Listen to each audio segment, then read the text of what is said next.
Everyone's had that experience of watching a cartoon as a kid and accidentally getting traumatized by a disturbing episode or moment. Having my own childhood trauma, today I thought we could share our experiences together and look at the top 10 most disturbing episodes in kids' TV shows. The list gets darker and darker as we move along, so without further ado, let's just get into it.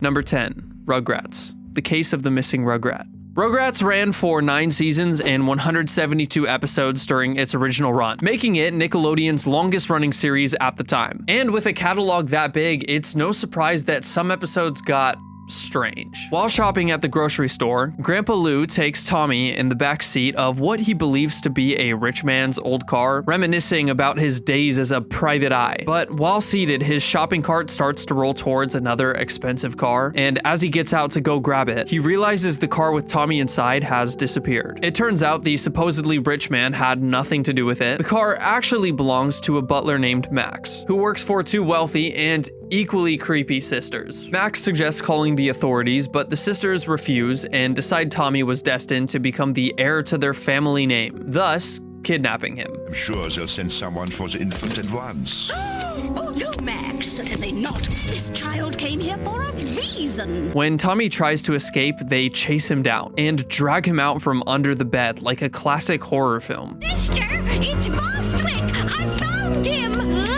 Oh, Bostwick, are you all right?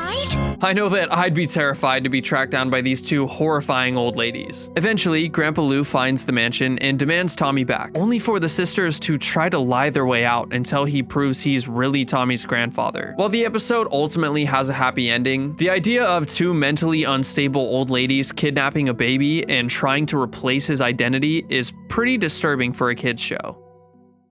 Number 9, Captain Flamingo, The Last Stand.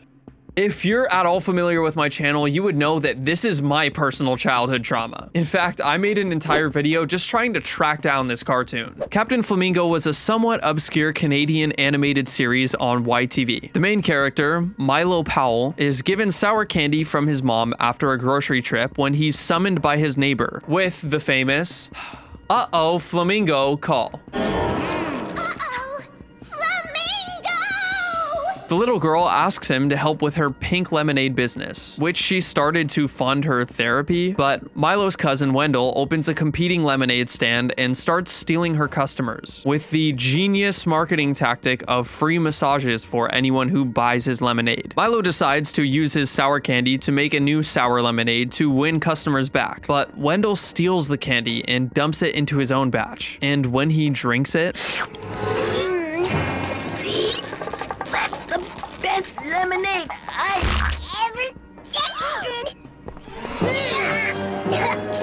It's a monster!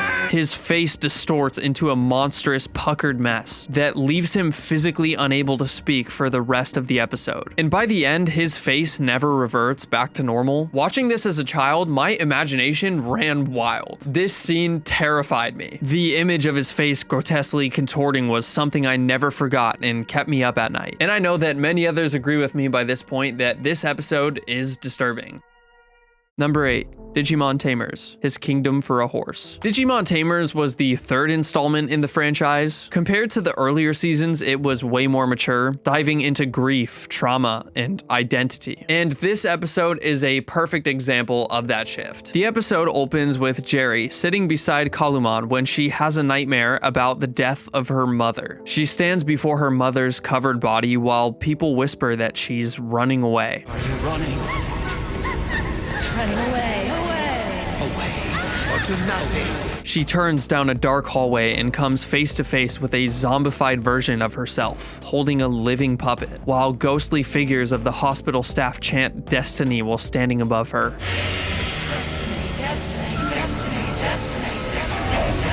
It's psychological horror, and it terrified a lot of kids that watched this back in the day. The visuals are unsettling, but what's even darker is how directly it addresses childhood grief and trauma. Keep in mind that this is supposed to be a kids' adventure show.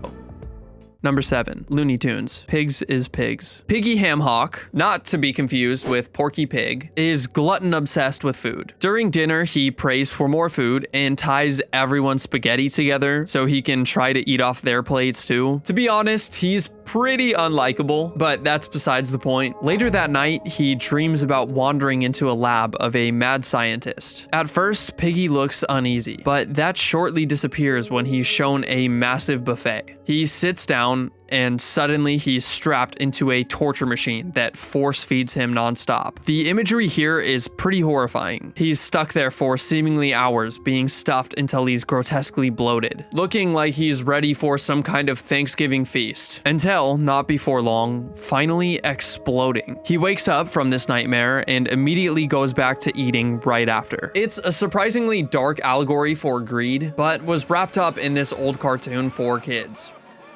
Number 6. The Marvelous Misadventures of Flapjack, I See You. Premiering in 2008, The Marvelous Misadventures of Flapjack stood out from everything else on Cartoon Network at the time. The show mixed nautical adventure with grimy, unsettling animation. In the episode I See You, it starts with Flapjack excitingly asking Knuckles what kind of adventure they'll go on, which turns into a spy mission to see what Bubby, the talking whale they live inside, does while they're away. And they find her spying on the Candy Barrel, a bar owned by Peppermint Larry, who's arguing with his wife about an affair with a gingerbread woman. But the strange part, Larry's wife is a real stop-motion candy figure, while everything else in the show is 2D. She only ever slightly moves once the entire episode, and it's never really clear if she's actually autonomous or not. Later, Larry sits with her as she spikes his drink with pickle juice, sending him into a hallucination. Are you sure you mixed the strawberry juice correctly?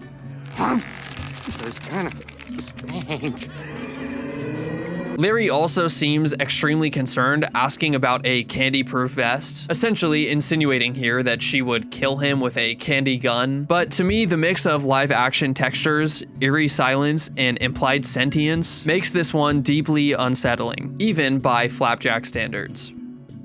Number 5.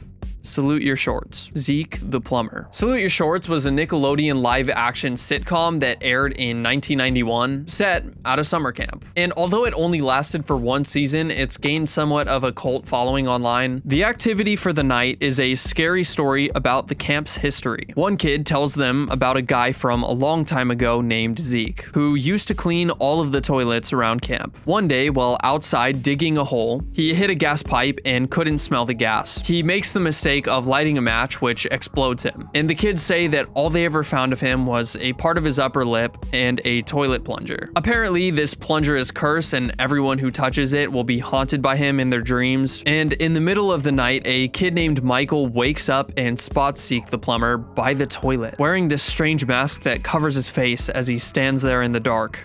Harry the Hippo? Hey, where'd you get him from? From inside your head. That's where you keep all the things you don't want anybody to know about. Michael eventually wakes up, but later another camper has their own nightmare about Zeke, where she's stuck in this ballroom and forced to dance with him. Michael, the kid from earlier, makes a bet with the kid that made up the whole Zeke story to stay out all night and see if Zeke catches him. And in the middle of the night, Zeke appears in front of the kid and yells at him that he plans to collect his head and put it in the bucket. And give me your head. Eventually, Zeke is trapped and they reveal that it was a camp counselor in disguise the whole time. And I can totally see how the story mixed with the visuals and the demanding of collecting heads for a bucket can be terrifying to children. Not to mention that there were these nightmares happening to the kids. And the icing on the cake here is describing in detail a gas explosion that leaves behind only someone's lip. I think it's pretty fitting for this one to be on the list. Number 4. Invader Zim, Bad Rubber Piggy. Zim invents a space-time object replacement device that lets him send objects back in time. He uses it to sabotage Dib, his human nemesis. In a fit of rage, Zim throws a pig plushie into the machine, which travels back in time and causes Dib to crash his tricycle, leaving him with brain damage. Each time Zim sends another pig, Dib's injuries and brain damage only get worse. He slowly loses all of his teeth and even his arm, and eventually ends up on a life support breathing machine. In the future, Dib's face is covered in scars, His speech is slurred, and veins are popping out of his head everywhere as he screams for revenge. I don't know how, but I know that it's you. Rubber piggies have ruined my life. For a Nickelodeon show, this one is surprisingly dark. I don't know whose idea it was to revolve an entire plot around crippling a kid through time travel, but I found this one to be a pretty uncomfortable watch. Number 3. Courage the Cowardly Dog, The Great Fusili. While King Ramses' curse is often remembered as Courage's scariest episode, The Great Fusili might actually be darker. Fusili, a talking alligator and stage performer, arrives at the farmhouse promising Eustace, Muriel, and Courage fame and fortune. But once they step on stage and perform, Courage discovers a room full of hanging lifeless puppet corpses with 3 empty hooks waiting for him and his family. By the time he tries to intervene, it's already too late. Both Muriel and Eustace have already been transformed. He ends up scaring Fusili and he falls off of the stage platform and is transformed himself. But in the end, Courage is seen all alone in the house, operating their limp puppet bodies, pretending they're still alive, implying here that they are dead and there's no real way to turn anyone back, including that entire closet full of corpses from earlier. It's a silent and hopeless ending, and in my opinion, one of the darkest to come out of a kid's cartoon. Number 2. The Animals of Farthingwood, Between Two Evils. This British animated series from the 90s was based on a series of children's novels, but it didn't shy away from harsh realities. In this episode, the animals are seen migrating when they reach a wide road filled with cars. The smaller animals are exhausted and want to turn back, but with a hunt happening behind them, they have no choice but to cross. As they attempt it, the exhaust fumes make them sick, and Whistler the bird carries the smaller ones across. Many animals make it successfully, but well, an elderly hedgehog couple are too spiky to be lifted. This is when they attempt to cross the street on their own. And while they're crossing, in the middle of the road, the husband freezes in fear and begins to have a full-blown panic attack. Whatever you do, dearest, don't curl up.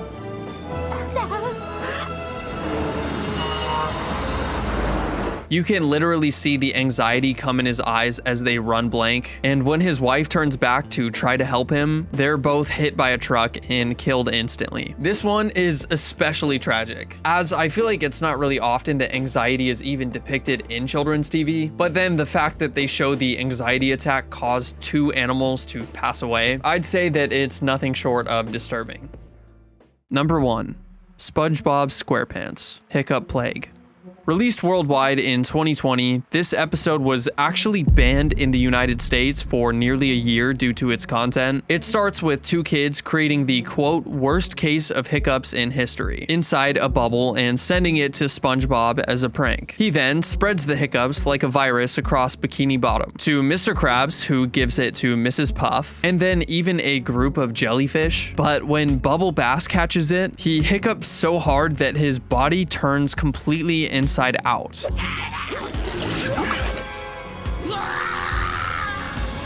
Exposing his organs as he runs away screaming. Later, he then reappears panicked and delirious, warning everybody that the hiccup plague is real. The hiccup plague is real. Save yourselves! The body horror imagery is shocking for SpongeBob, and with the episode's eerie parallels to the pandemic, Nickelodeon delayed its US release for months. It's easily one of the most horrifying visuals that I've seen in a children's cartoon, and it would have easily terrified me as a kid. And that's why Hiccup Plague deserves to be at the top of this list.